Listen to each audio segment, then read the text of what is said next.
Welcome to your Midday Sports. We begin with news on football. The Jamaica Football Federation has found a favour with the Court of Appeal after the court rejected an injunction filed by Beach Soccer Jamaica to postpone the March 17 elections. The elections, which were set for January 14, were put on pause after the Supreme Court placed an injunction on proceedings after Beach Soccer Jamaica sought to overturn a decision which ruled them out as an affiliate of the JFF. However, the injunction has now been lifted, and the JFF is ready to go again after announcing that it has received correspondence from FIFA.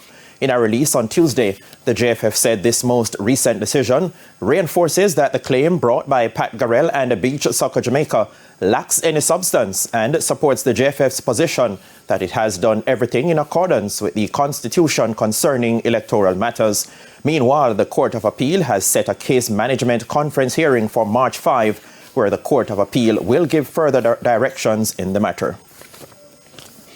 2021 Jamaica Premier League champions Cavalier will look to turn their tie around when they face off against FC Cincinnati in the CONCACAF Champions Cup this evening at 7. Cavalier got to the tournament by way of making it to the final of the CONCACAF Caribbean Cup, although they went down 3-0 on aggregate to FC Robin Hood of Suriname.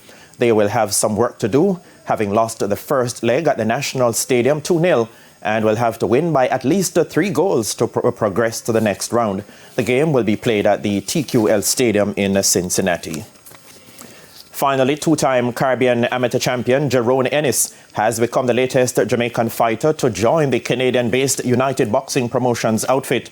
Ennis recently put pen to paper on a 5-year professional deal with the Tyler Buxton-led United Boxing Promotions out of Canada. He's looking to learn more about the professional ranks from 2 of his compatriots who are already in the United Boxing Promotions camp. I'm happy, to be not just happy to go out there and represent Jamaica, but happy to be a part of the United Promotion family, and to be among Jamaican best boxer, which is Big 12 Brown and Kamal Russell, and I'm just looking forward nothing but the best, looking to rise through the ranks, and hopefully be among the top 10 light heavyweight boxers. The other Jamaicans under the United Boxing Promotions umbrella are heavyweight Ricardo Big 12 Brown, middleweight Kamal Hitman Russell, super welterweight Joshua Fraser, and middleweight Shaquille Finn. Ennis is set to make his professional debut on April 13 at the Pickering Casino in Toronto, Canada. And that's it for your Midday Sports Report. Shamela, it's back to you. Thank you, Spencer. And that's Midday News. I'm Shamela Pullen. Join us at 7 for Primetime News. On behalf of the news, sports, and production teams, good afternoon.